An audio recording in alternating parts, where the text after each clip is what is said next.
Resolvi falar em português porque temos 2 representantes, um da língua portuguesa, outro da língua espanhola, o Daniel, e é um grande prazer estar aqui para iniciar os ciclos de webinar da SLAOP de 2023, nesse dia que é especial para toda a oncologia pediátrica, o Dia Internacional da Luta contra o Câncer Infantil, e nada melhor do que começar com excelentes apresentações e excelentes speakers.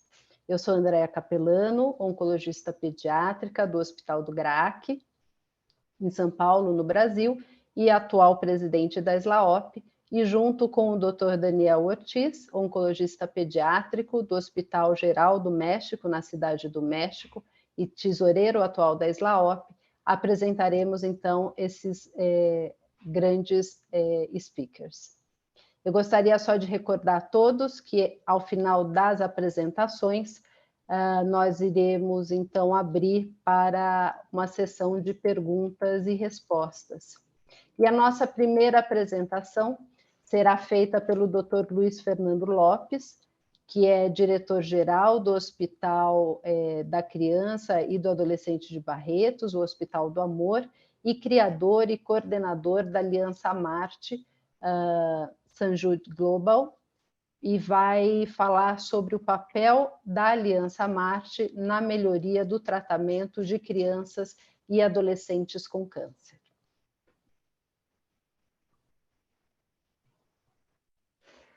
Boa noite a todos.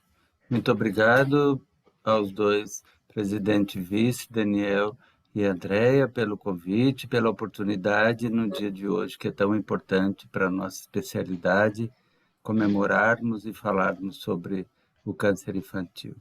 Voy a pedir perdón porque voy a hablar en portugués. A los que hablan español, voy a hablar más despacio, ok? Vou compartilhar, então, e começando, introduzindo, todos veem a tela e me ouvem bem? Ouvimos, a tela ainda não. Vamos esperar ver se carrega. Para mim já aparece aqui.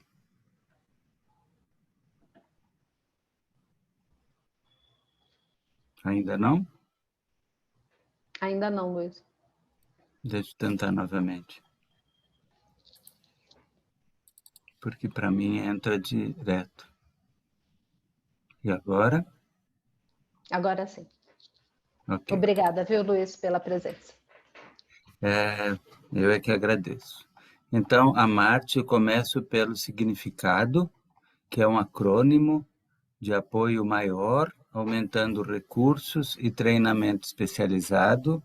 Na verdade, começamos o AMARTE em 2014 no Brasil, na tentativa de aumentar a cura e a sobrevivência dos pacientes com câncer, através do fortalecimento de uma rede de unidades de oncologia de diferentes regiões do Brasil. Começamos inicialmente com 6 centros, que uma vez por semana, nas quintas-feiras, às 17 horas, discutíamos casos, fortalecíamos a participação de patologistas, radiologistas e os residentes de oncologia pediátrica, que é quem apresentam os casos. O programa global do St. Jude's, ele chega oficialmente em 2019, na tentativa de, pelo menos, alcançar 30% das crianças com câncer no mundo e criam programas regionais, onde nós estamos inseridos entre a América Central e a América do Sul. Com isso, o programa St. Jude's Global tinha como objetivo cuidados centrados no paciente, na educação e na investigação, e as oportunidades seriam capacitação, acesso de ferramentas baseadas em evidências e investigação. As taxas oficiais no Brasil de mortalidade por câncer, aqui dividido pelos diferentes estados brasileiros, gira em média de 43%, ou seja, inferior a 60% de sobrevida no nosso país, com alguns estados onde a mortalidade chega a 60%. Isso fez com que nós trabalhássemos a ideia de expandir. Então, da mesma forma que o St. Jude's criou a Aliança Global, quando eles estiveram em Barretos, em 2019, a nossa diretoria de Barretos, com o nosso CEO, senhor Henrique Prata, e na presença do Carlos Galindo, presidente do St. Jude's Global, Vitor Santana, que naquele momento fazia parte da diretoria do St. Jude's, e a Mônica Metziger, que era a oncologista pediatra do St. Jude's, responsável pela América do Sul.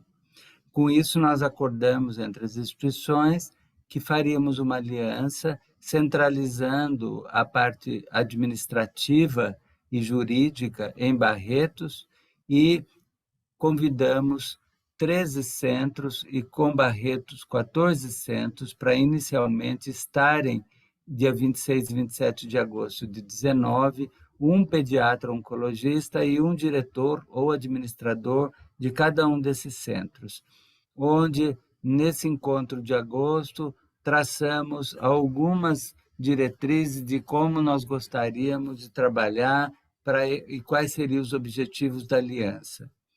Com isso, em novembro, foi nomeado um comitê gestor, representado por 3 oncologistas pediatras, eu, doutora Mara, do Paraná, e doutora Isis, de Brasília, juntamente com administrador, superintendente de cada um dos centros, e o comitê gestor tem o papel, todas as semanas, nós discutimos, redigimos o estatuto, criamos várias e fomos criando a parte organizacional da aliança. A nossa logo foi uma doação de um dos artistas, e então, até agosto de 20, os centros foram convidados a assinar um acordo de cooperação para criarmos a aliança. E então, naquele momento, começamos o biênio setembro de 2020, com representantes do Nordeste, como Fortaleza, do Sudeste, como 2 centros de Belo Horizonte, o São José dos Campos, Botucatu e Barretos, e Uberlândia, do Sudeste. E do Sul, convidamos 2 centros de Curitiba, que é o Pequeno Príncipe Erasto Gardner, Passo Fundo, Chapecó, e da região norte do país, Porto Velho. Desta forma, os nossos 4 pilares fundamentais da aliança seria equalizar o diagnóstico para divulgar as melhores práticas baseadas em evidência científica, padronização dos critérios de diagnóstico e homogeneizar tratamento. Então, desenvolvendo ações que levassem aí modelo de gestão, construindo diretrizes de protocolos baseados em evidências científicas, sempre na melhoria e qualidade do cuidado e segurança do paciente. Também ideia de conhecer dados epidemiológicos e sobrevivência dentro dos centros participantes da aliança e desenvolvimento científico e inovação. Com isso, então, a estrutura mínima que iniciamos em setembro de 20 foi o comitê gestor, que passou a se reunir todas as semanas, nas segundas-feiras. Criamos um comitê executivo, uma reunião de subcomitês que daria suporte para a equalização de diagnóstico e de tratamento, e mantivemos as reuniões de quinta-feiras, só que agora com 13 centros. Dos subcomitês, fomos convidar paliativistas dos 13 centros, patologistas, cirurgiões, morfologistas, radiologistas e enfermeiros, de tal forma que essas áreas eles passaram a se encontrar, alguns mensalmente e alguns quinzenalmente, para também desenvolver estratégias, cada um no seu grupo. Aqui são as logos de cada um dos subcomitês, e também convidamos especialistas de várias áreas da Multi para formar grupos de estudo, para que se conhecessem, para atualizar a literatura, para trocar experiências de um centro com o outro. Então, aqui estão alguns deles: nutrição, serviço social, psicologia, terapia ocupacional, fisioterapia e bioética. Aqui as logos. E também passamos pela fase de preenchermos os dados dentro do Profile, que é uma ferramenta de métrica do St. Jude's. Cada centro preencheu o seu de forma anônima e juntos nós vimos qual foi a pontuação em cada um desses 12 domínios, desde contexto nacional, instalações e contexto local, financiamento, recursos humanos, capacidade de serviço, diagnóstico, terapia de suporte, radioterapia, assim por diante. Então, com essas notas, nós já tínhamos um começo para a gente ver quais eram as áreas que precisam ser fortalecidas. Com isso, em maio de 21, depois dos resultados do Profile, o St. Jude's nos ajudou e organizamos um workshop onde 80 participantes de 30 reuniões aconteceram e criamos 5 grupos de trabalho, juntando aí os subcomitês, juntando as áreas. Então, um dos grupos foi discutir como faríamos para pôr em prática o registro de dados epidemiológicos, outro grupo juntando oncologistas, enfermeiros, cirurgiões para discutir tratamento, outro diagnóstico, juntando morfologistas, radiologistas, outro cuidados paliativos e outro também juntamos dos 13 centros, os captadores de recursos de cada um desses centros para tentar trabalhar em conjunto. Cada grupo de trabalho, entre várias ideias, escolheu um tema para desenvolver até o final do biênio, que seria agosto de 22.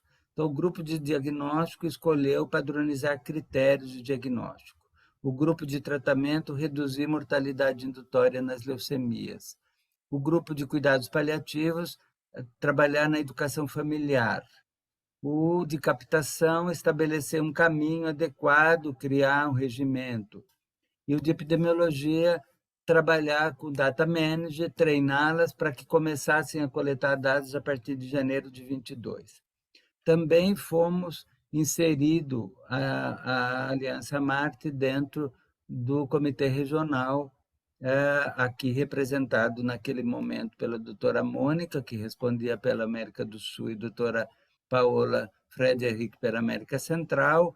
Atualmente, a doutora Paola responde pela América Latina como um todo, e aqui estão representados 5 representantes de cada um desses grupos, CLEOP, AOP, Camarte, Gallup e mais, além de 6 outros membros eleitos para ficarem 2 ou 3 anos.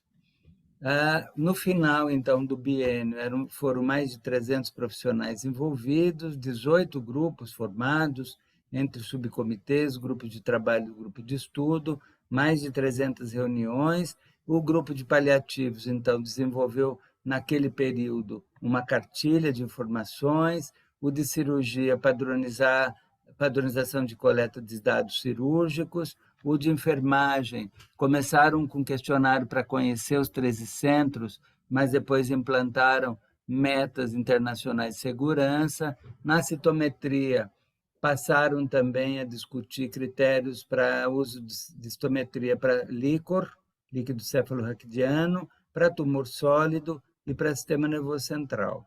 O de imagens, melhoria na qualidade do diagnóstico, padronização de exames e protocolos de ressonância. O de patologia, relatórios iguais de patologia baseados em tumores.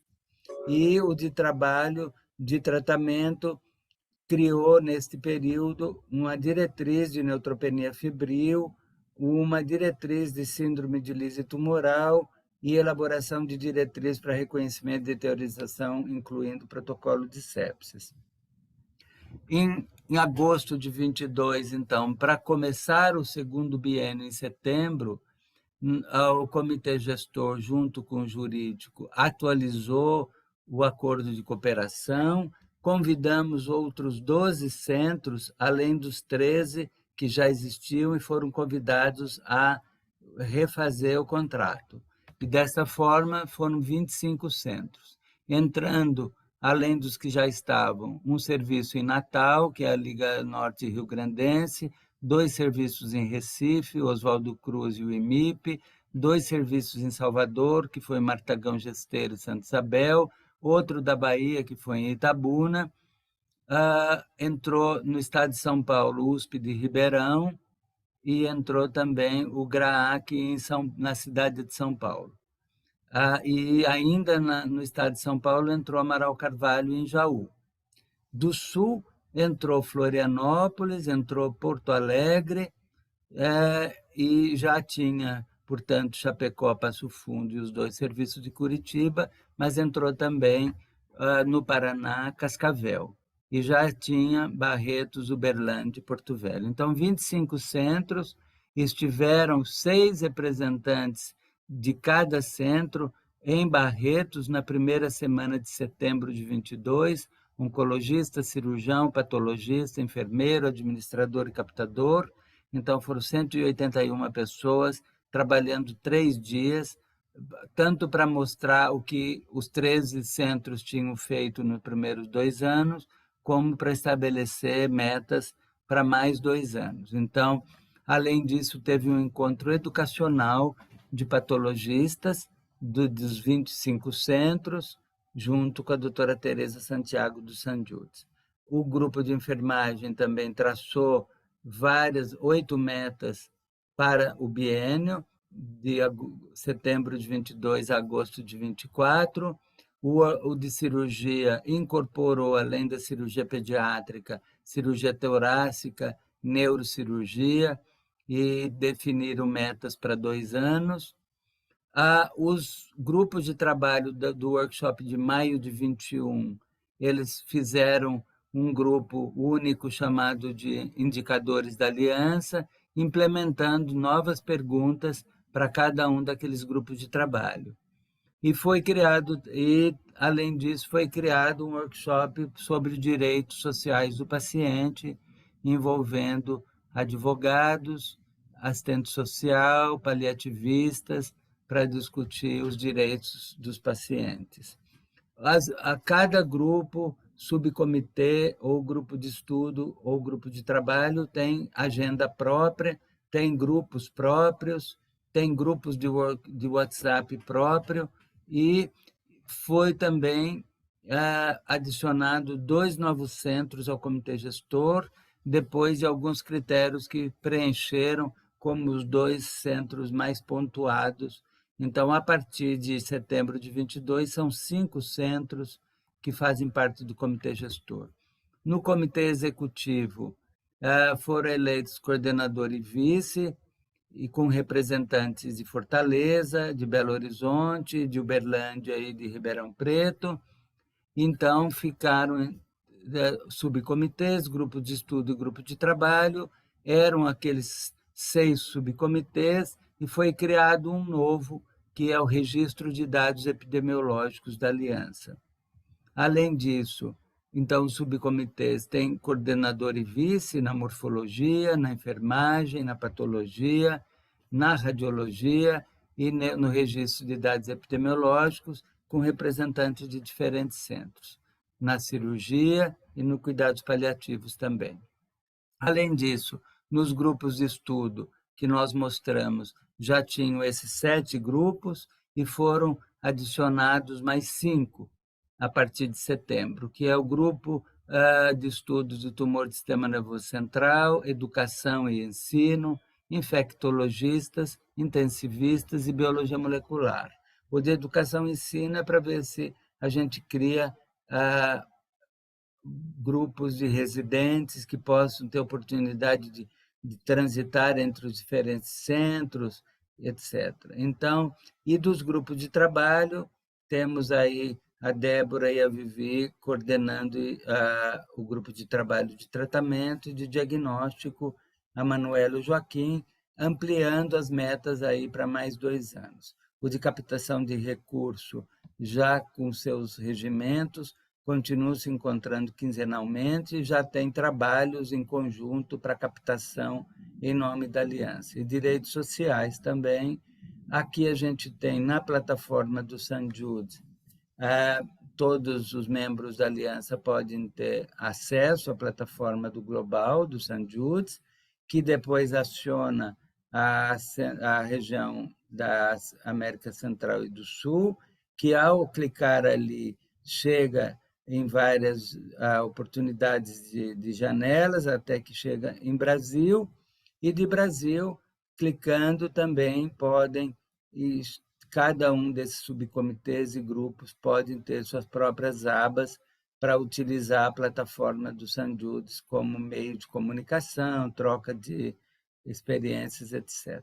Então, eu agradeço a oportunidade e dizer que a ideia da Aliança Marte é, de tempo em tempo, acrescentar novos centros, e o objetivo é que a gente trabalhe sempre muito próximo do Global do St. Jude's, criando oportunidade para todos os especialistas das diferentes áreas que trabalham em oncologia pediátrica possam crescer, possam desenvolver protocolos, possam estudar juntos e ter metas juntos. Então, e isso não vai parar, a gente pretende a cada ano, a cada 2 anos, adicionar novos centros, até que a gente consiga atingir 100% das crianças com câncer no Brasil.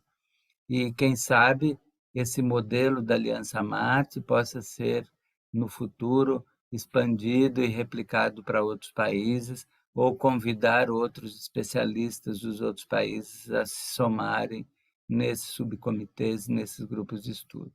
Muito obrigado mais uma vez pelo convite.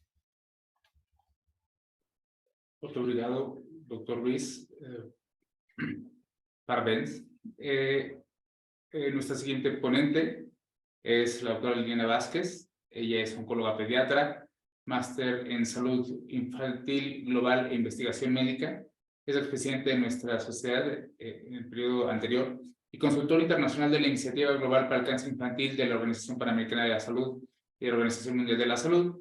Y en esta ocasión nos hablará sobre el trabajo colaborativo en América Latina durante COVID-19 y migración, que creo que es un excelente ejemplo de lo que se puede hacer en nuestra región. Muchas gracias, Lili. Muchísimas gracias, Daniel, y muchas gracias por la invitación y felicitaciones a Luis Fernando siempre por su brillante trabajo en Brasil y en la región. Y realmente es admirable siempre todo el trabajo que se hace en América Latina.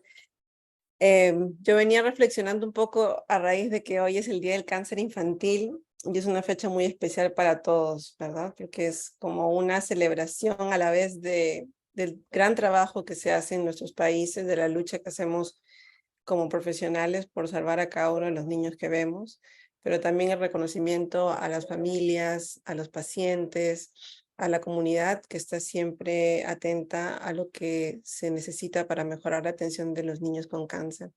Y venía viendo los grandes ejemplos que hay en los países que se van multiplicando, creo, año con año. Y es realmente inspirador. Así que felicitaciones a todas las personas que hoy están conmemorando esta fecha tan especial para nosotros. Yo quería brevemente compartir con ustedes un poco cómo haya sido la experiencia durante los últimos años en relación a trabajos colaborativos desde la SLAOP, no desde el punto de vista clínico, como lo mencionó hace un momento Luis Fernando con este ejemplo de liderazgo tan bueno, sino más del punto de vista de salud pública. Y cómo es que la SLAOP, por cierto, también tiene un rol como una sociedad científica, académica, regional, para poder enfatizar, visibilizar los temas que son de interés para nosotros en esta lucha contra el cáncer infantil. Quería empezar con una pregunta un poco provocadora, ciertamente, sobre si vamos a llegar a la meta. Sabemos, y la doctora Sabat Fuentes nos va a ilustrar más adelante sobre la iniciativa de cáncer infantil en la región, que tiene un objetivo de por lo menos tener un 60% de sobrevida a nivel mundial. Pero ¿cómo estamos en la región? ¿Realmente vamos a llegar nosotros a esa meta? Según las estimaciones de OMS y IARC, realmente no son muy optimistas. Si ven esta curva es prácticamente plana, esta es mortalidad, muertes por cáncer en pacientes menores de 20 años desde el año 2020 hasta el año 2040, y realmente no hay mucha diferencia. Si nosotros nos basamos en estas estimaciones, en lo que, sobre todo, algunos países evidentemente que no no van a reducir, o no se estima que van a reducir las muertes de los niños con cáncer, pues evidentemente estamos en una negativa, ¿no? Que no vamos a llegar a la meta. Sin embargo, existen importantes intervenciones, importantes estrategias que se están dando actualmente. Y en mi opinión, la Sociedad Latinoamericana de Oncología Pediátrica tiene un rol sumamente importante. Y durante los últimos años se trabajó en unos esfuerzos colaborativos, principalmente en 2 puntos que yo creo, sin duda, que han sido vitales para poder entender por qué es que estas curvas no se pueden disminuir tan rápido. Uno ha sido el COVID, porque sabemos que ha retrasado muchísimo todo el avance, todo el gran empuje que se tiene, que se tuvo desde el año 2020 en lo que son los proyectos, los planes, ¿no? Las intervenciones en cáncer infantil y también los fenómenos migratorios que también tienen que ver con COVID, evidentemente, pero que vienen de mucho más atrás y que también influyen en la atención de los niños. En cuanto al primer punto, la SLAOP durante el año 2020, cuando explotó la pandemia en nuestros países y fue un momento en el que nadie sabía pues nada, era una gran incertidumbre para todos cómo conducir incluso una unidad clínica, cómo tratar a los pacientes en ese contexto. Evidentemente se desplazó mucho el tratamiento y el diagnóstico de las enfermedades no transmisibles, incluyendo el cáncer, y dentro del cáncer, incluyendo el cáncer pediátrico, y lo sabemos. Se tuvieron que desplazar muchos de los personales a otros servicios, muchos de los colegas se enfermaron, tuvimos algunas pérdidas también muy, muy importantes de colegas, ¿verdad? Que trataban niños con cáncer y muchos otros factores que hicieron que esto fuera un problema, pues, crítico. Y durante esos 2 años, de 2020, 2021, la SLAOP tuvo la iniciativa de poder producir y desarrollar algunas encuestas, algunas evaluaciones para poder determinar cuál era el impacto de la pandemia por COVID-19 en la atención del niño y adolescente con cáncer en América Latina. De esa manera se realizaron 4, de manera transversal, durante 4 momentos de la pandemia, encuestas a oncohematólogos pediatras con el objetivo de evaluar este impacto. Como vemos aquí a la izquierda, se hizo en abril del 20, en junio del 20, en octubre del 2020 y en abril del 21. Y esto nos permitió también, digamos, indagar sobre todo cuáles eran las condiciones en las cuales se estaba trabajando en ese momento tan crítico en las entidades públicas, principalmente unidades de oncología pediátrica o oncohematología pediátrica en hospitales o centros públicos, privados y privados. Y se evaluaron 3 dimensiones, ¿verdad? Uno que eran los tratamientos oncológicos pediátricos, cómo es que se estaban dando las quimioterapias, si había modificaciones de la misma, si se estaban suspendiendo las radioterapias, si se estaban alterando las programaciones de la cirugía, que sabemos que eso fue uno de los problemas más gravitantes, trasplante, tratamientos paliativos, seguimientos ambulatorios. Por otro lado, la evaluación de los servicios oncológicos per se, es decir, las dinámicas de los grupos, si es que había desplazamiento de los colegas hacia otros servicios, el ritmo de vacunación que se estaba haciendo, en ese momento era algo nuevo, ¿verdad? Desde el 2021 cuando llegó la vacuna, si los colegas estaban vacunando o no, el uso de la telemedicina, muy importante, que fue probablemente uno de los puntos más interesantes de la encuesta, la disponibilidad de productos sanguíneos como sangre, plaqueta y otros hemoderivados. Y en tercer aspecto, la percepción que tenían los colegas sobre la pandemia, que en ese entonces nuevamente, quizás ahora es un poco predecible, pero en ese entonces era todo bastante incierto. Que las características del centro, las características de los profesionales y del país, y algo importante también, cómo es que algunos indicadores en salud pública podían afectar a estos factores o a estas variables, como por ejemplo los indicadores socioeconómicos, el PBI en salud, ¿verdad? Y la situación o el estatus COVID en cada uno de los países. Fue un estudio, bueno, en realidad fueron 4 estudios grandes que se hicieron desde el 2020, 2021. Muchas de estas diapositivas son cortesía de la doctora Gabriela Villanueva, quien dirigió en adelante este estudio. y fueron 20 países los que participaron en este trabajo colaborativo muy importante. Como vemos, y algo interesante que yo siempre resalto del SLAOP es que la colaboración es muy, muy fuerte. Dentro de los 20 países, si ustedes ven el número de respuestas, siempre fue por encima de 380, 390, 450. Entonces, nunca se perdió ese interés de colaborar de los colegas, nunca se perdió esa dinámica de poder decir, nosotros como SLAOP estamos presentes. Y durante la pandemia por COVID-19, pues ciertamente hubo alteración de los servicios oncológicos pediátricos. Vemos aquí en ese mapa, esto es parte de la primera publicación que se hizo a raíz de este estudio, que lo publicamos en The Lancet Oncology en el 2020, en donde se reflejó los resultados de la primera encuesta. Vemos en azul la quimioterapia, en verde la cirugía y en rojo la radioterapia. Vemos que por lo menos un 50 o 60% de los centros habían reportado una alteración total o parcial de los servicios de los tratamientos oncológicos pediátricos. Y eso es algo bien relevante, muy relevante para nosotros, porque evidentemente si uno suspende un tratamiento oncológico, más aún en un niño, un adolescente, sabemos que va a impactar en su pronóstico.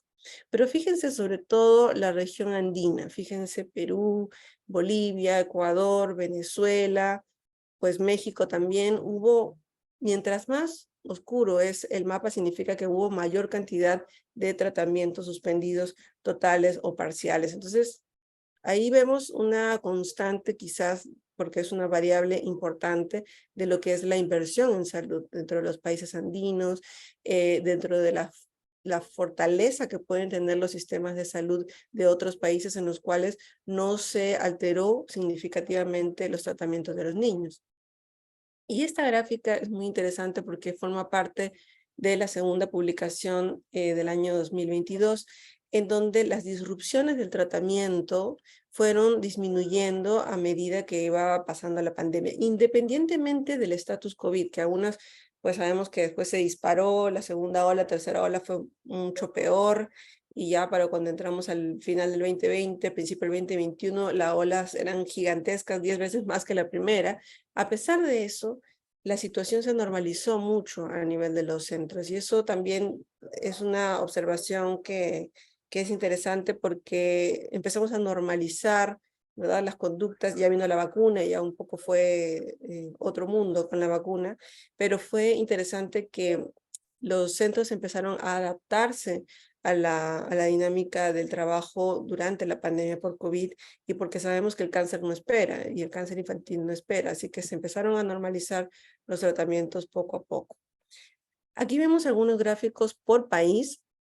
Interesantemente, no vamos a ver cada uno, pero interesantemente los países en donde se ve un sistema de salud que cuenta con una adecuada red de referencia, con una adecuada inversión en salud, con un mínimo estándar de poder brindar una atención y un acceso oportuno y de calidad a los pacientes, tenían muchas más posibilidades de no discontinuar, de no suspender los tratamientos. Eso era clarísimo dentro del análisis que se hizo en los 20 países que colaboraron. Y en cuanto al punto de la percepción del impacto, fue algo interesante que al inicio de la pandemia, sobre todo la mayoría de los colegas, más de un 80%, decía que evidentemente el COVID iba a impactar negativamente en el pronóstico de los niños. Y es así que se empezaron y fue parte de la primera publicación que se hizo, a estandarizar algunas políticas de mitigación, ¿verdad? Se sacaron también algunas, o se publicaron algunas recomendaciones por la CIOP, por St. Jude, que fueron mucho de base y mucha utilidad para muchos centros. Y durante el primer año de la pandemia y parte del segundo año, evidentemente vimos que habían grandes incidencias y grandes efectos a nivel, sobre todo, de lo que era diagnóstico o retrasos en el diagnóstico, abandono de tratamiento e incremento de lo que es el out of pocket, el gasto de bolsillo de los pacientes.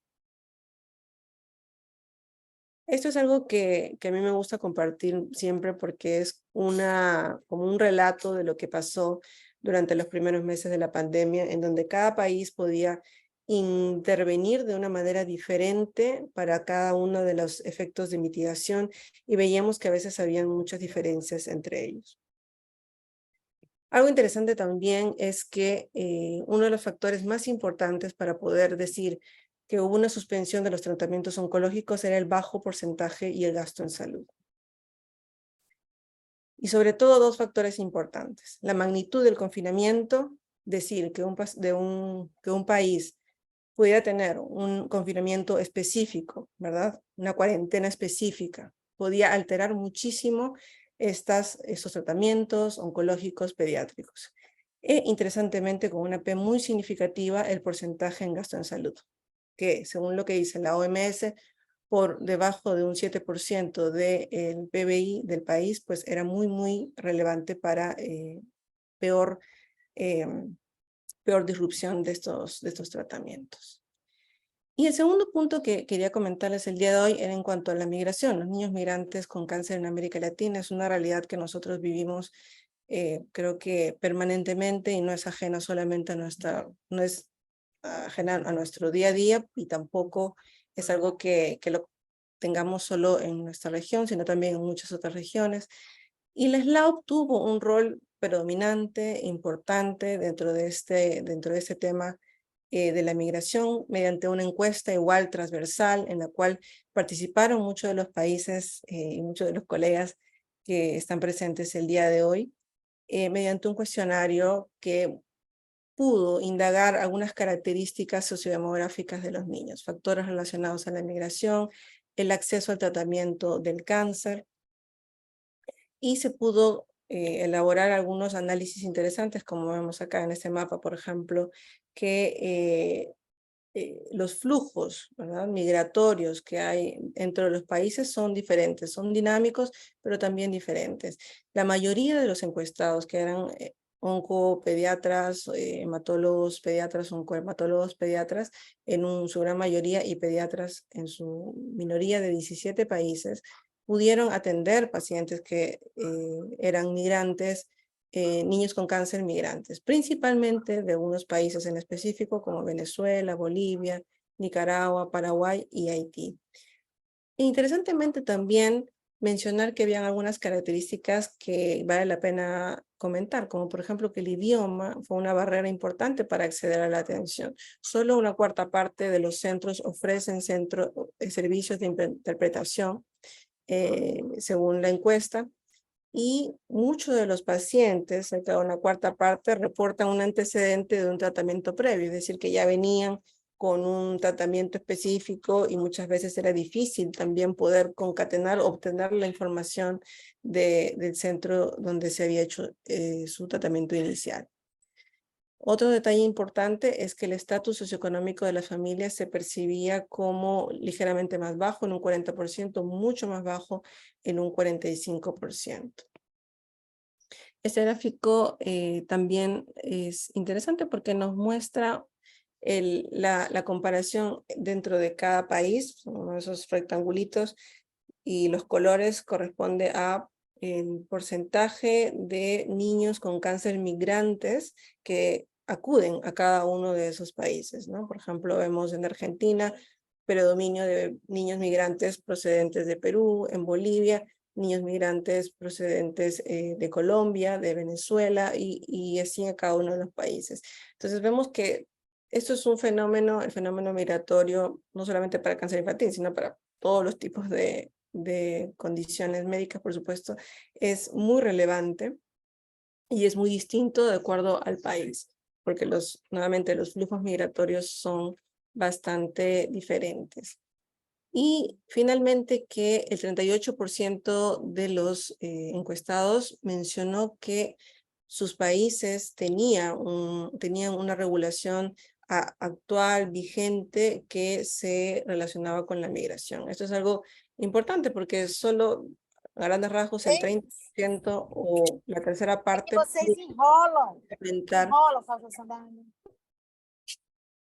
podía comentar que existía una regulación o una ley, ¿no?, específica de atención al migrante. Y eso es algo que tenemos que conocer, porque idealmente todos los países deberían tener o contar con alguna política nacional que provea el acceso a los pacientes migrantes. Acho que tem, eu tô sentindo. Por favor, podem desligar os microfones, por favor? Gracias. Y aquí hay algo que yo quería resaltar igualmente, porque me parecía al momento de hacer la presentación una correlación muy similar a lo que vimos en COVID, o al menos esta colaboración interesante que se hizo con COVID, es que igual el gasto en salud por menor del 7% del PBI influyó en la percepción de estos colegas en esta encuesta de que los pacientes tenían migrantes, los niños migrantes con cáncer tenían más posibilidad de tener abandono de tratamiento, problemas en la cobertura en salud, accesos difíciles al tratamiento durante la pandemia.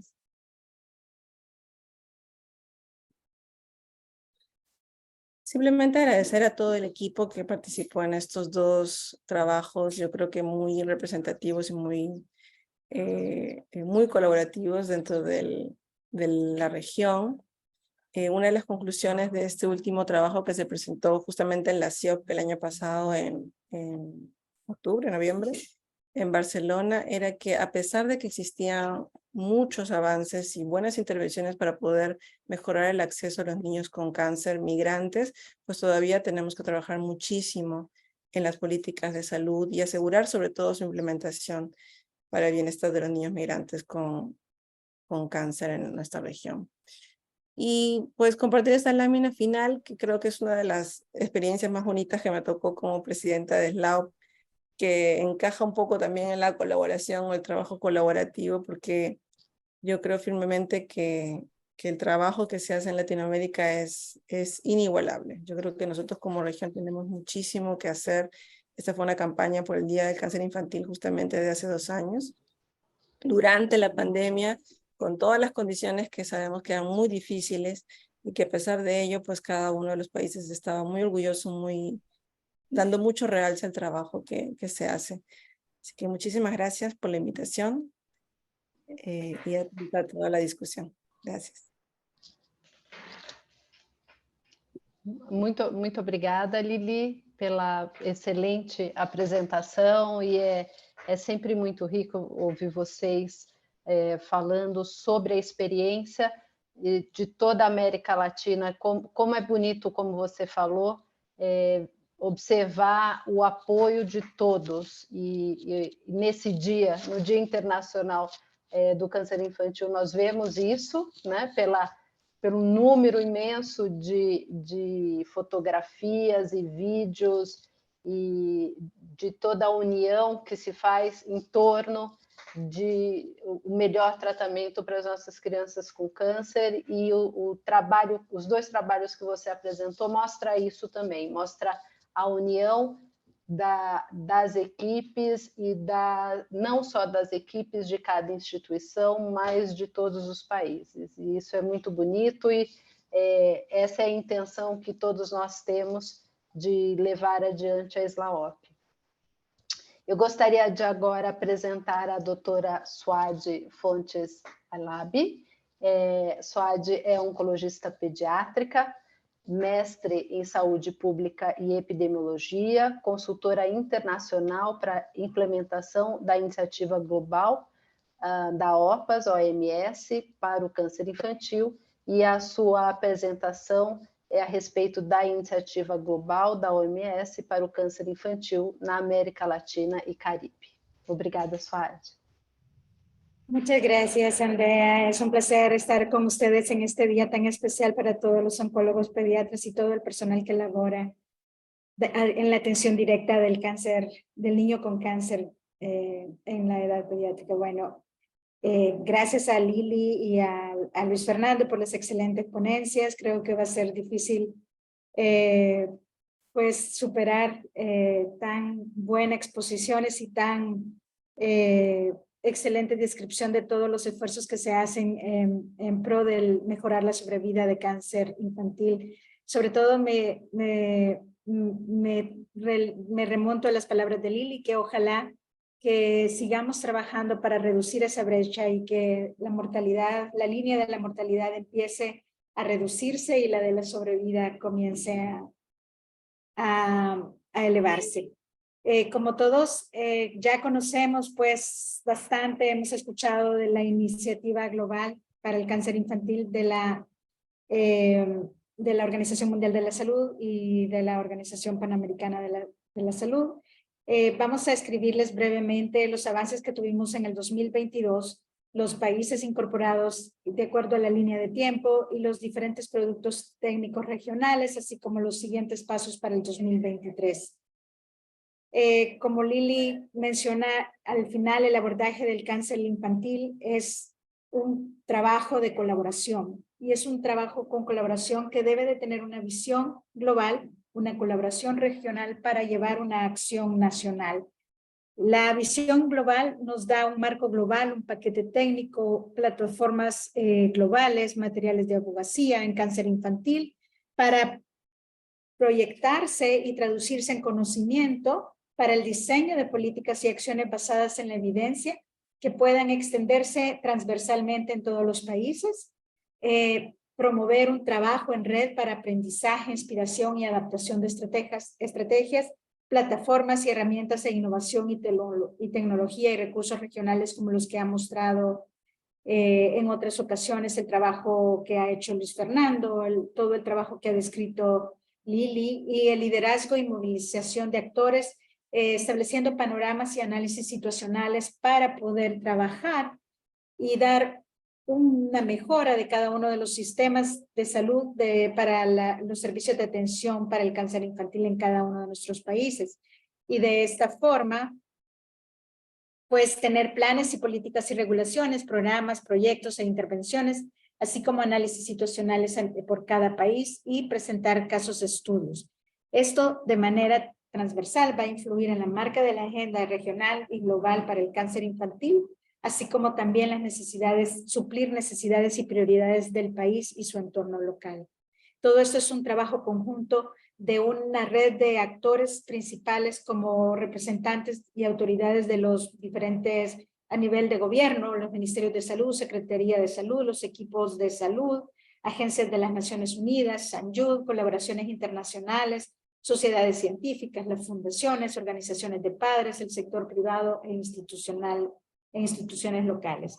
Creo que es un motor que todos somos como esa diferente fuente de energía para que ese motor funcione. Y es cuando tenemos el impacto de la implementación del paquete técnico de Cure All, ¿verdad? Para trabajar en un marco global con enfoque regional y nacional donde participan todos estos actores. La meta al final es pues traer una mejora a la sobrevida, al menos de un 60%, que esa curva de sobrevida para Latinoamérica y Caribe se eleve y la curva de mortalidad descienda. De esta manera vamos a proveer la calidad de vida a los niños con cáncer para América Latina y Caribe hacia el año 2030. ¿Cómo lo vamos a hacer y qué resultados hemos estado trabajando a lo largo de estos prácticamente casi 5 años de trabajo desde el lanzamiento de la iniciativa global en el 2018? Pues tener mayor número de gobiernos de Latinoamérica trabajando en el cáncer infantil, que los incluyen como una prioridad en sus planes y políticas nacionales para el control del cáncer. Y de esta manera, basados en un análisis situacional de planificación e implementación de un plan nacional de cáncer infantil.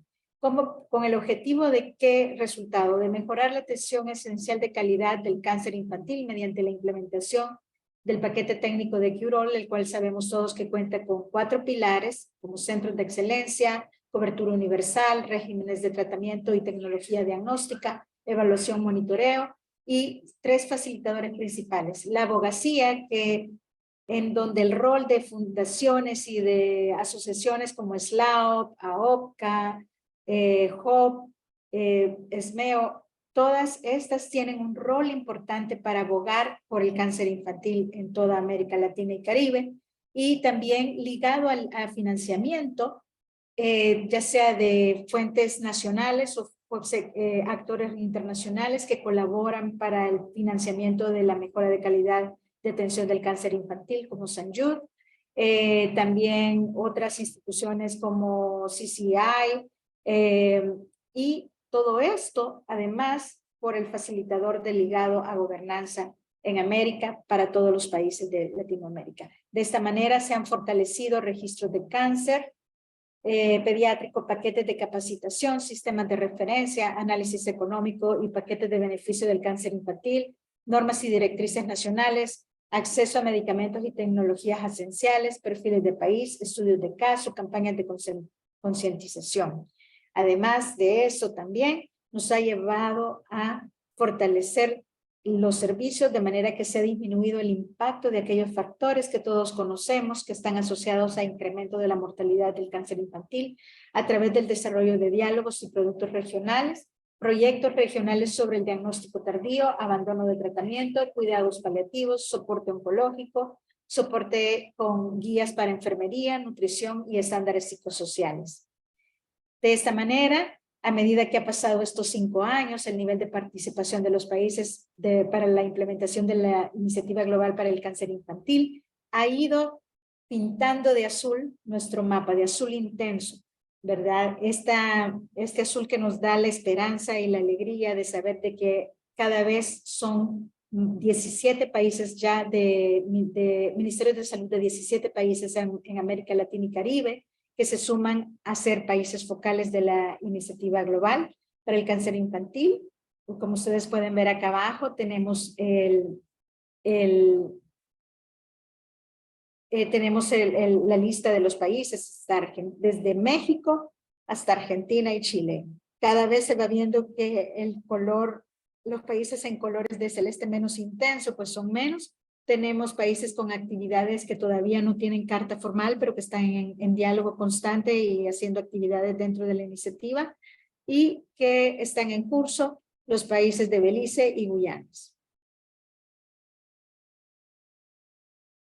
Y de esta manera vamos a ver que cuando empezamos en el 2019, después de la iniciativa, del lanzamiento de la iniciativa en el 2018, en septiembre del 2018, habían muchos países que estaban en la primera fase, ¿verdad? En esa fase de análisis situacional, el cual a medida de que pasó el tiempo, muchos países empezaron a pasar a la fase 2, que empezaron a realizar, después de tener un análisis situacional, un plan, el diseño de un plan para plantearles estrategias que van a implementar para fortalecer los sistemas de salud para el tratamiento del cáncer infantil. Y a medida que pasa el tiempo, ustedes pueden ver que 4 países empezaron a implementar entre el 2022 y 2021, como Perú, Panamá, República Dominicana y El Salvador, y actualmente 3 países están en fase de monitoreo. Eso nos ha llevado también a tener el impacto. Si comparamos en el 2017, la gráfica nos muestra que para el 2017 no habían países con un plan estratégico.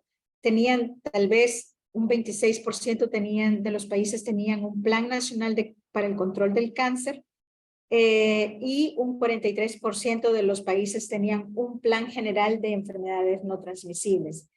Con el avance del lanzamiento de la iniciativa global, se ha visto que a medida que ha pasado el tiempo, para el 2022, al menos 3.3% de los países ya tenían el diseño de un plan nacional para el control del cáncer infantil.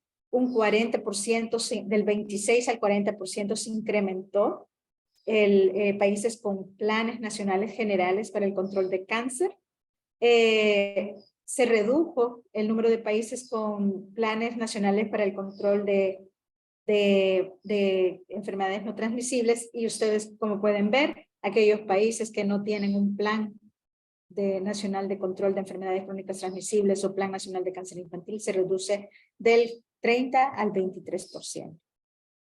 Y creo que esta es muy similar a la gráfica que nos muestra Lili en su ponencia, ¿verdad? Donde sabemos que los factores como falta de acceso a diagnóstico oportuno, la falta de acceso al tratamiento, a los medicamentos esenciales o a la tecnología diagnóstica adecuada para la adecuada asignación de riesgo, va afectando la sobrevida y va incrementando la mortalidad. Si bien comparamos desde 1990 al 2015, nuestra curva de mortalidad va descendiendo, pero aún tenemos una brecha más por que continuar luchando para que esta curva llegue a ser menos del 20%. Y para esto, pues se han desarrollado estrategias regionales de impacto con impacto global. La clave está en tener metas comunes, alineando objetivos y un enfoque de acuerdo al sistema de salud, acelerar el ritmo de cambio, ¿verdad? De esta manera ajustando el mundo real, ¿verdad? Implementar modelos de cooperación ajustados a la realidad de cada país. De esta manera compartir buenas prácticas y barreras y facilitadores. Escalar de manera que se asegure la sostenibilidad a largo plazo a nivel local y expandir otros contextos que también pueden fortalecer la estrategia para el control del cáncer infantil y luego apoyarse en las mejoras a través de una evidencia actualizada y constante mediante el monitoreo y la evaluación y el establecimiento de registros de cáncer. ¿Cuáles han sido los productos técnicos regionales del trabajo de cada uno de ustedes durante estos últimos años, especialmente en el 2022, donde estuvimos bastante activos como región, produciendo material, fichas de diagnóstico, infogramas para análisis situacionales, para diagnóstico oportuno, cuidados paliativos, guías de tratamiento, guías de cuidados orales y estándares psicosociales? Ya mencionamos pues los factores que afectan la sobrevida del cáncer y lo que aumenta la mortalidad en el cáncer infantil, y abordando y bloqueando estos factores que afectan, si no hay diagnóstico, pues promover el diagnóstico oportuno, prevenir el abandono de tratamiento, dar la terapia de soporte para reducir la mortalidad asociada a toxicidad, el respaldo de cuidados paliativos, el cuidado nutricional, el soporte de la capacitación del personal de enfermería, que son elementos claves de los recursos humanos que elaboran para la atención de nuestros niños, y los estándares psicosociales para la calidad de vida. En estos trabajos regionales hemos tenido grupos regionales en las que 202 profesionales de todos los países de Latinoamérica, desde Brasil hasta República Dominicana, hasta Chile, con 202 profesionales de esos países, de 18 países han sido parte de este trabajo. Y entonces se ha tenido el trabajo de una validación de un curso virtual para diagnóstico oportuno, el desarrollo de un curso virtual de cuidados paliativos, aparte que también en el 2022 se celebró desde septiembre hasta diciembre el curso de cuidados paliativos en asociación con Sanjur, EPEC y OPS para los países de Latinoamérica. También se desarrolló la guía de atención nutricional, la guía de cuidados orales para pacientes pediátricos con cáncer, la práctica de la enfermera oncológica pediátrica en América Latina y Caribe, y también la atención de los estándares psicosociales para el cuidado del paciente oncopediátrico. También se trabajó en el análisis situacional del panorama del diagnóstico precoz en el cáncer, del cáncer infantil en Latinoamérica. También el análisis del abandono del tratamiento, donde se han sumado muchos países que tienen estrategias para la prevención del abandono. También el estado del manejo de cuidados paliativos desde el diagnóstico en el paciente oncopediátrico en toda Latinoamérica. Y así como también pues un análisis situacional del estado nutricional de nuestros pacientes al momento del diagnóstico. Entre otros productos, se ha trabajado mucho lo que es el material para pacientes y padres y cuidadores, como lo es la serie de calidad de vida para niños y niñas con cáncer, la adherencia de tratamiento con la maleta de Emily, que es un proyecto que se ha lanzado desde OPS Washington DC, empezando con un país piloto como El Salvador, donde se escogió El Salvador porque ellos tienen un sistema de rastreo del paciente que pierde su cita y se empieza a hacer el rastreo del paciente que está en riesgo de abandonar. El objetivo de este trabajo es el promover la adherencia al tratamiento y reducir el abandono. Y pues la ventaja del país que tiene esta capacidad de monitoreo va a permitir medir el impacto de este proyecto para poder ser replicado en todos los países de Latinoamérica para aquellos que estén interesados. El lanzamiento de este producto va a ser en febrero 27, ¿verdad? Vamos a compartir con ustedes los resultados de ese lanzamiento.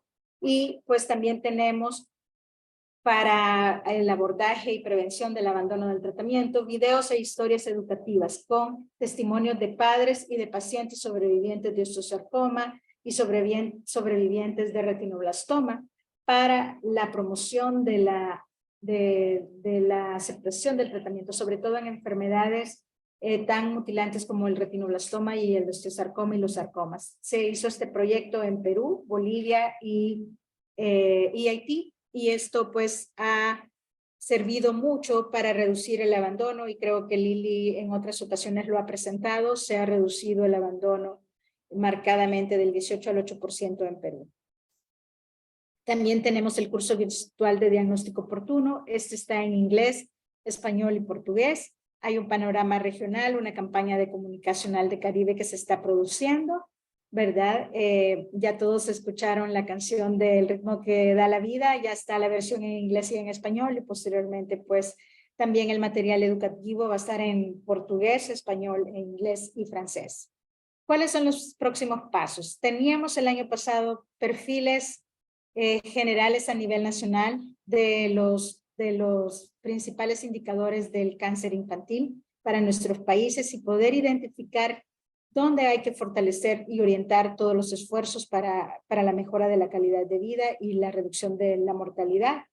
De esta manera se ha creado a través de una alianza con Sanyud, el OPS y el equipo el equipo regional de asesores para cáncer infantil en Latinoamérica, conocido como RAC-LATAM, ¿verdad? Se empezó a trabajar en este producto, grupo de indicadores para la iniciativa global y de proyectos dentro de la iniciativa global con el objetivo de proveer una guía normativa para la selección de indicadores estándares con sus definiciones para que los países y los actores involucrados puedan utilizarla para el seguimiento adecuado de los proyectos prioritarios como parte de la implementación de la iniciativa. El desarrollo del manual de monitoreo de pacientes y programas del cáncer infantil para los 6 proyectos prioritarios en la región. Los resultados, pues esperamos que la primera fase concluyera con una lluvia de ideas y la revisión de la meta para 6 proyectos, y ahorita pues estamos en la transición. Ha habido mucha actividad y para retomar nuevamente el siguiente paso, que es consolidar la retroalimentación y realizar un proceso Delphi con el grupo que está colaborando, ¿verdad? Son delegados representantes de países como Honduras, Chile, Colombia, tenemos participantes de Perú, El Salvador, que están aportando a la discusión y a la evaluación y validación de estos indicadores.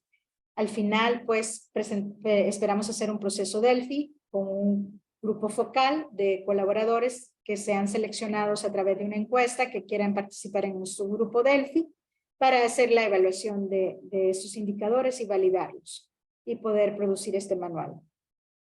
Esta es la serie de reuniones que hemos tenido, donde también Costa Rica, Perú, Honduras, tenemos El Salvador y Colombia y Chile, pues han estado trabajando, así como Paraguay. Este es el resultado de toda la discusión de lluvias de idea del país, y esto también además nos permite trabajar en la próxima propuesta para el 2023, donde se están planteando en las reuniones mensuales que se tienen dentro de la iniciativa global en alianza con Sanyud y las oficinas subregionales de OPS de Centro y Suramérica, incluyendo México, así como los consejos de ministros de la región andina y de Centroamérica y República Dominicana, participan en estas actividades. Y en estas reuniones mensuales se va a plantear la discusión de temas específicos como registro, propuestas de planes nacionales, acceso a medicamentos esenciales. Cada mes uno o 2 países van a presentar su experiencia, y generalmente esta reunión se hace el último viernes de cada mes. Se tiene una galería de proyectos. Generalmente se van a exponer 3 proyectos al año, generalmente son 90 minutos de exposición. Se espera tener 6 países por galería, Se va a presentar pósteres y 5 presentaciones y 10 discusiones para poder trabajar y aprender en forma colaborativa y en forma transversal desde México hasta Sudamérica. Además tenemos las horas de oficina, que esas se han ofrecido los segundos viernes de cada mes a las 3 de la tarde, hora de Memphis, hora sería 2 de la tarde para, no, sería también ahorita 3 de la tarde para nosotros, pero cuando cambie el horario serían 2 de la tarde para las regiones de Centroamérica y para Sudamérica creo que es 4 de la tarde. Quienes participan en estas horas de oficina, el equipo interesado hace una solicitud, se registra por adelantado y hacemos la discusión del tópico que quieran consultar. El primer país que inició el viernes pasado fue Perú. Y pues las siguientes noticias de la Iniciativa Global para Cáncer Infantil es el lanzamiento siempre de estos módulos. Ustedes pueden acceder a través del código QR al acceso al curso virtual de cuidados paliativos, así como también a las guías prácticas de enfermería oncológica pediátrica en América Latina y Caribe. Estos van a estar disponibles en español, posiblemente en portugués y en inglés. Además, también estamos apoyando y colaborando con SLAO para que todos nos inscribamos. Creo que han extendido las fechas de inscripción, ¿verdad? Así que no nos quedemos atrás y inscribámonos todos a SLAO, que va a estar muy bonito. Aparte que solo recuerdo que Celia comentaba que pues tomemos unos días de vacación porque es una ciudad lindísima, Florianópolis. Además, se trabajó en una encuesta para determinar las barreras y facilitadores que ustedes han contemplado en la implementación de la Iniciativa Global del Cáncer Infantil, con el objetivo de identificar factores que impidan o promuevan la implementación del marco de Cure All, ¿verdad? Y las dimensiones a evaluar era asistencia técnica, logística de implementación, características de las organizaciones y los actores involucrados, así como el entorno local. Quienes participan, pues los puntos focales de la iniciativa, así como todos los miembros del Comité de Trabajo Regional de la Iniciativa Global para el Cáncer Infantil. Y este es un método Delphi modificado. Este día se celebró a las 7 de la mañana, creo que eran probablemente las 10 de la mañana en Sudamérica. Se celebró el Día Internacional del Cáncer Infantil con una exposición organizado por la Organización Mundial de la Salud en conjunto con la Agencia Internacional de Energía Atómica, con Sanyud también, donde se premió de los pósteres que se discutieron del trabajo realizado entre países. Se premió a Perú, a quienes se merecen un gran aplauso por todo el trabajo que han sido modelos para toda la región.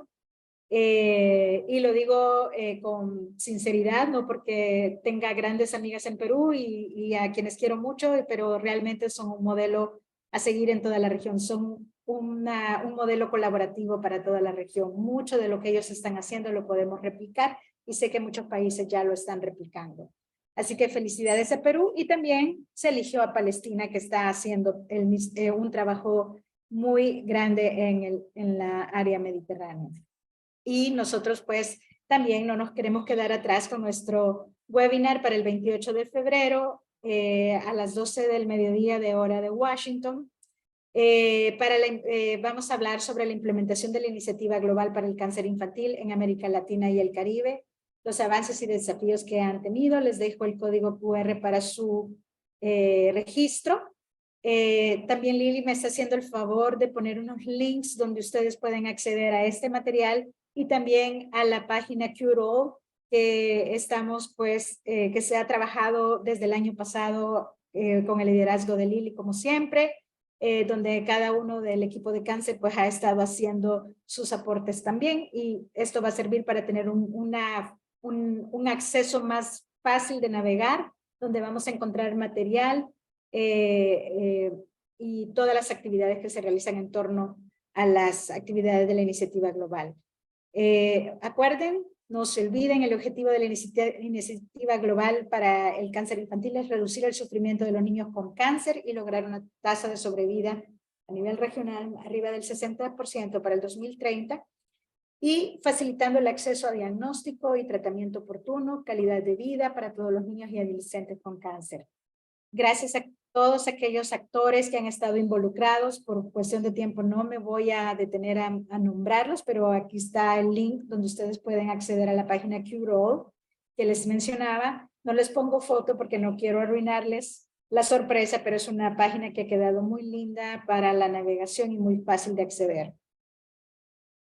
Gracias al equipo de St. Jude que ha facilitado el trabajo de la iniciativa global a nivel de cada uno de los países de la región de Latinoamérica y Caribe, a mi equipo de cáncer en OPS Washington, y finalmente pues tenemos como premisa para cierre de esta reunión, y perdón, creo que me he tomado mucho tiempo, pero vale la pena esta premisa para cerrar con el video que se ha preparado este año. Va a ser lanzado el 27 de febrero, pero el 28 de febrero, perdón, en el seminario, pero queríamos consentirlos a todos los miembros de SLAU con una premisa.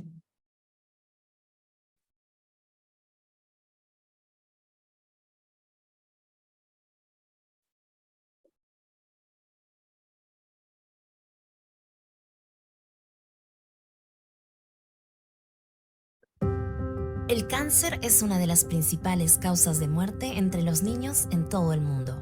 Y solo en América Latina y el Caribe, se estima que al menos 29,000 niños, niñas y adolescentes menores de 19 años serán afectados por el cáncer cada año. De ellos, unos 10,000 morirán a causa de esta enfermedad. El cáncer infantil es curable, pero los esfuerzos no son equitativos. En países de ingresos altos, más del 80% de niños se curan. Pero en muchos países de ingresos bajos, solo el 20% sobrevive. El impacto de ello es enorme. Se traduce en años de vida perdidos, mayores desigualdades y dificultades económicas. Esto puede y debe cambiar. En este contexto, en 2018, la Organización Mundial de la Salud lanzó la Iniciativa Mundial contra el Cáncer Infantil, Cure All, para lograr al menos una tasa de supervivencia del 60% en niños con cáncer para el 2030. La Organización Panamericana de la Salud y el St. Jude Children's Research Hospital están colaborando con los ministerios de salud, equipos de trabajo en hospitales, sociedades académicas, organizaciones sin fines de lucro, entre otras entidades, a través de Cure All Americas, como un esfuerzo regional para fortalecer la respuesta del sistema de salud contra el cáncer infantil. Los resultados del cáncer pediátrico podrían mejorarse si los países priorizan el fortalecimiento de los centros de excelencia, la cobertura universal de salud, los regímenes de tratamiento y medicinas de calidad, así como las herramientas de evaluación facilitados por la abogacía, el financiamiento y la gobernanza. Las historias de éxito en la región nos demuestran que es posible brindar acceso a una atención oportuna y de calidad, incluso en entornos de recursos limitados. Es momento de actuar y traducir este conocimiento en una mejora real en la vida de niños con cáncer, independientemente de su edad, condición económica y origen.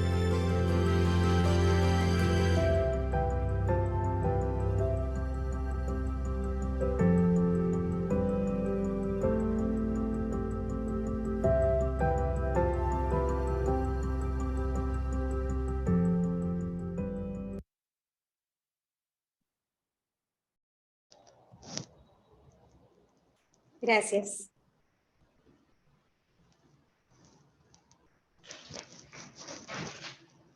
Muito bom, parabéns.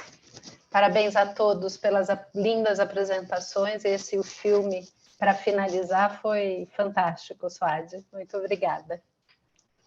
Eu gostaria agora de abrir rapidamente para perguntas.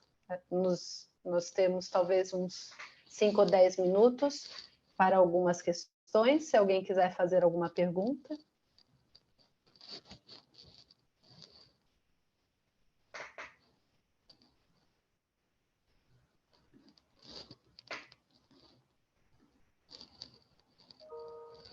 Acho que no chat não tem nenhuma pergunta. Eu gostaria de perguntar, então, a vocês três, na verdade. Qual vocês acreditam ser o principal desafio ou quais os desafios dentro dessa fantástica realização de vocês, seja a nível nacional, como o Luiz tem feito, seja latino-americano, como vocês, Lili e Suad, têm trabalhado. Eu gostaria que vocês falassem um pouquinho a respeito das dificuldades, porque eu sei que dentro do Brasil nós somos mais do que um país, com tantas diferenças, e da mesma forma toda a América Latina. Luiz? Muito obrigado aí pela pergunta, eu vou ser breve. Eu acho que, baseado na experiência que nós estamos tendo com a Aliança Marte, uma das coisas que nós tivemos como prioridade na hora de discutir as metas foi equalizar diagnóstico e equalizar cuidados do paciente. Eu não estou dizendo de protocolos cooperativos, eu estou dizendo de enfermeiros treinados em oncologia pediátrica que tenham os mesmos critérios do cuidado, do manejo com catéter e etc. E de patologistas que trabalhem em cooperação uns com os outros, já que nós temos desigualdades muito grandes a nível de diagnóstico. Eu acho que um diagnóstico incompleto leva a um tratamento incompleto. E um cuidado equivocado das crianças pela equipe médica ou de enfermagem na hora de cuidar de uma neutropenia febril, na hora de cuidar de um catéter e grandes infecções, é que vão comprometer o diagnóstico. Então, eu acho que, na nossa experiência, a Aliança Marte ela está fortalecendo que todos os especialistas se conheçam, mas, basicamente, os pilares fundamentais para nós é conhecer nossa realidade através de dados epidemiológicos, conhecer nossas curvas de sobrevida, se a gente conseguir pôr tudo num registro único, mas, basicamente, fortalecer diagnóstico morfológico, citometria de fluxo, molecular e patologia, onde os centros maiores possam colaborar com os centros menores, mas que todos esses especialistas trabalhem em rede e em aliança. Acho que isso é o que eu vejo como um caminho para um sucesso, para elevar no mínimo a 60%, como a OPAS quer que faça acontecer. Obrigada, Luiz. Eu concordo que a base de todo o tratamento ideal é o diagnóstico ideal. É todos saberem o que estão tratando e tratar da forma adequada, não é? Liliana, você gostaria de comentar? Gracias, Andrea, gracias por la pregunta.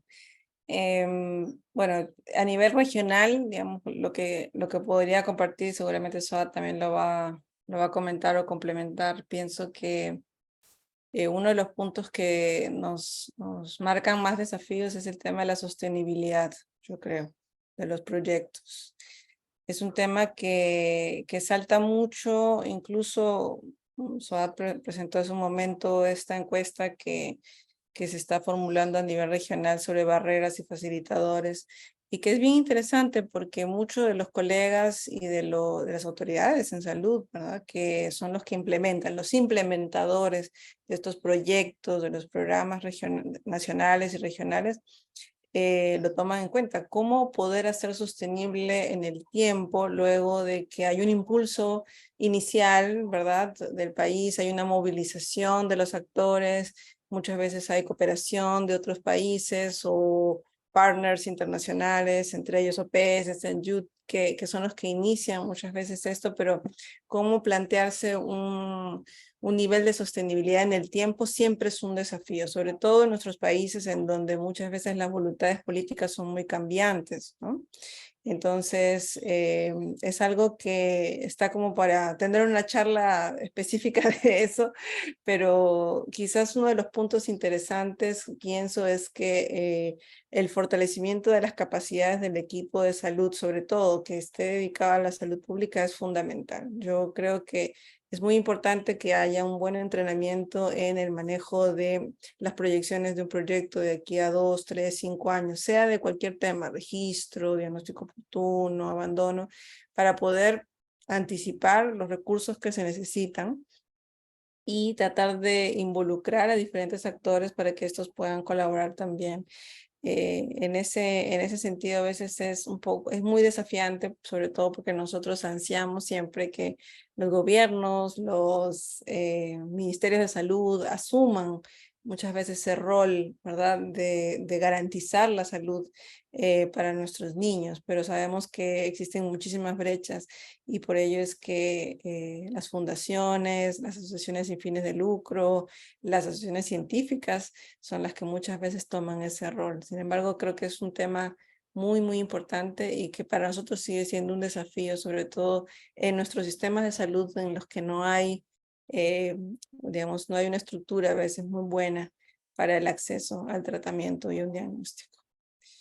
Gracias. Gracias, Lili. Suad, ¿quer comentar algo?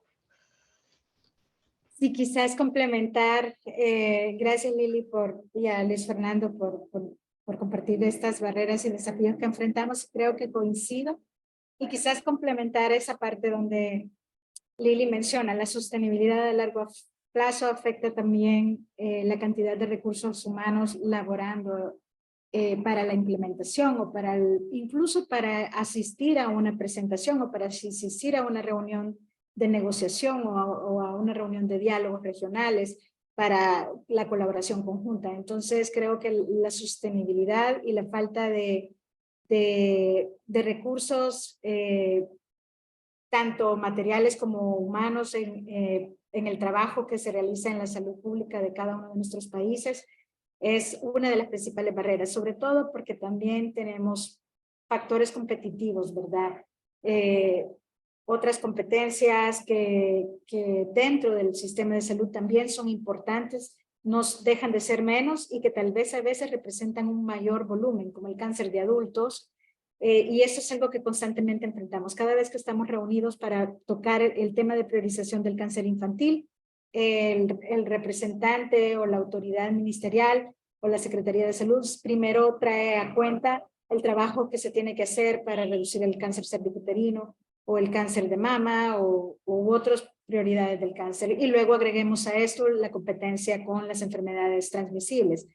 Y como Lili me mostró, el COVID fue algo que nos frenó en toda la región y hubo países que tuvieron que interrumpir cirugías, hubieron países que tuvieron que interrumpir o modificar esquemas de tratamiento por el riesgo de que el paciente no iba a poder acceder a su evaluación posterior a la quimioterapia. Entonces creo que esos son factores, creo que listarlos, y yo diría que podemos listarlos en 3 desafíos grandes para el sistema de salud para la atención del cáncer infantil. El desafío institucional, que tiene que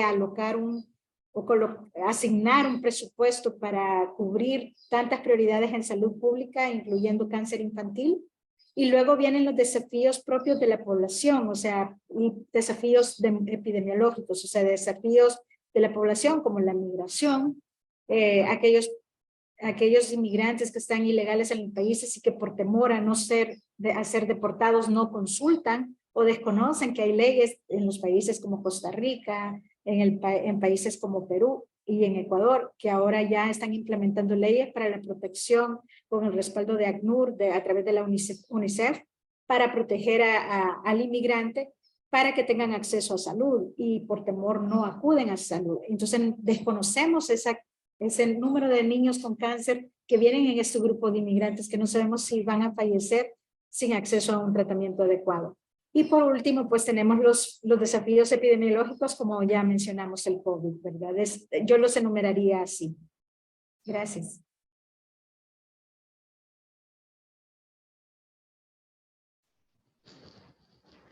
Sim, eu não tenho dúvida que temos grandes desafios e o próprio sistema de saúde de cada país ocorre de uma forma e isso também traz uma dificuldade no tratamento, inclusive dessas crianças que são migrantes, imigrantes, enfim, que vêm de outros países. Deixa eu ver se tem alguma pergunta. Muitos agradecendo pelas excelentes apresentações, foram apresentações fantásticas mesmo. Eu fico muito feliz de estarmos começando essa nova etapa, esse novo ano da sociedade, da SLAOP, com apresentações tão ricas e num tema tão importante para todos nós. Daniel, você gostaria de... Diga, Suárez, claro. Hay un...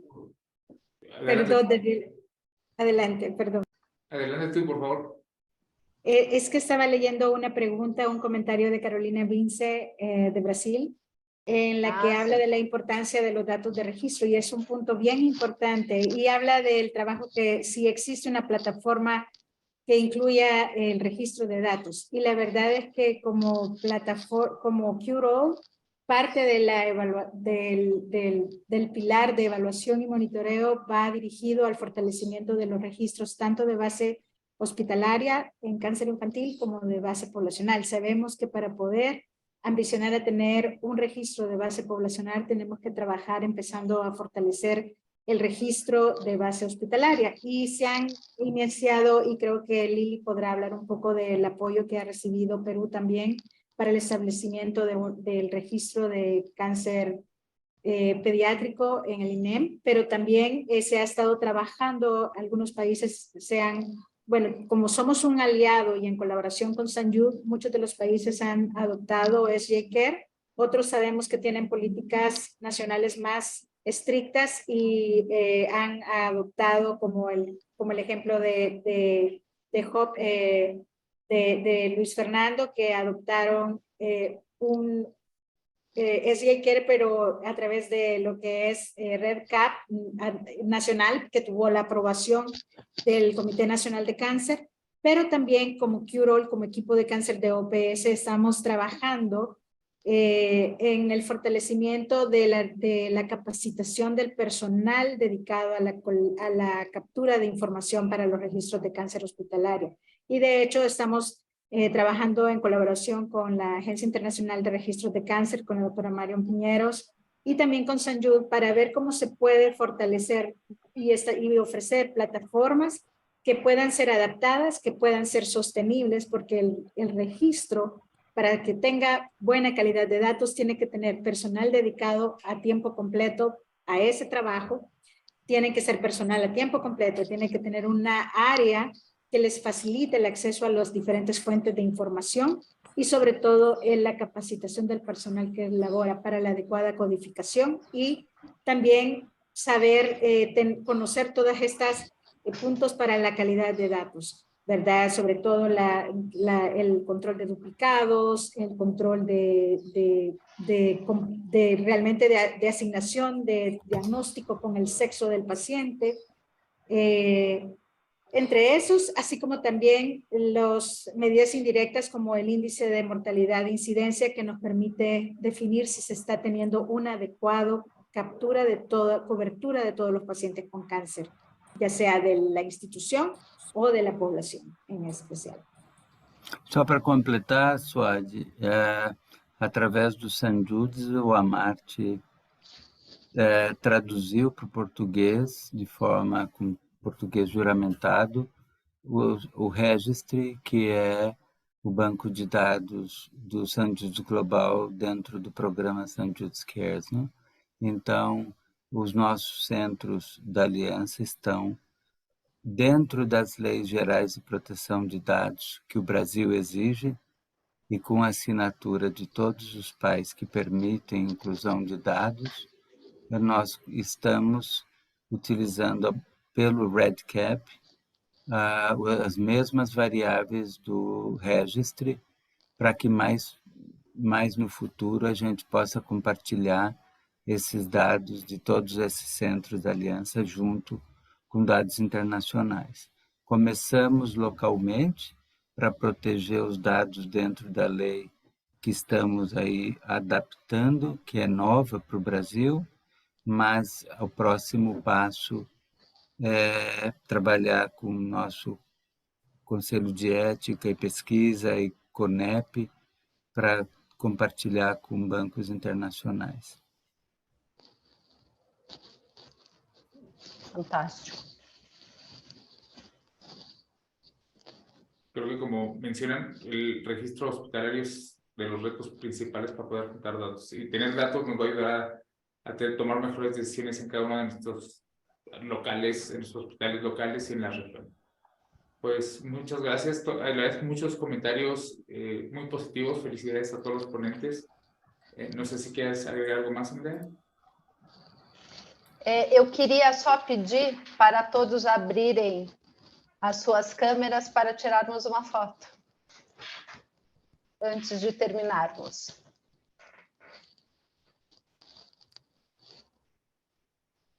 Gostaria de agradecer a todos, né, pela participação.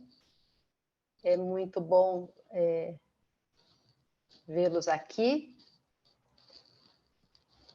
Mais alguns, por favor, abram suas câmeras.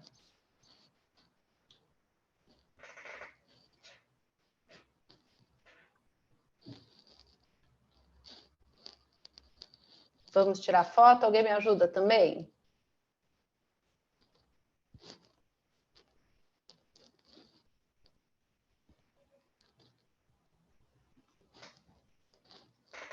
Muito bom.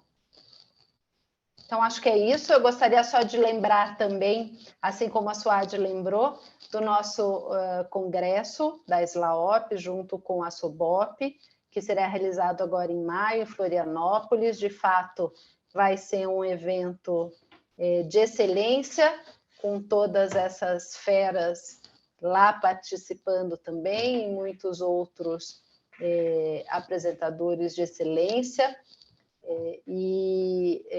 Florianópolis, de fato, é maravilhoso. A Tatiana está aqui, que pode dizer para a gente que, de fato, é. Então, as pessoas têm que ir participar do congresso e depois passear um pouco e aproveitar Florianópolis. Então, nos encontramos no próximo mês. Teremos outro webinar. Em breve, nós vamos enviar em todas as redes a nossa programação dos webinars da SLAOP, e eu agradeço muito a participação de todos. Muito obrigada, Luiz, Suad, Liliana, pela presença, vocês são maravilhosos. Muito obrigada. Muito obrigado.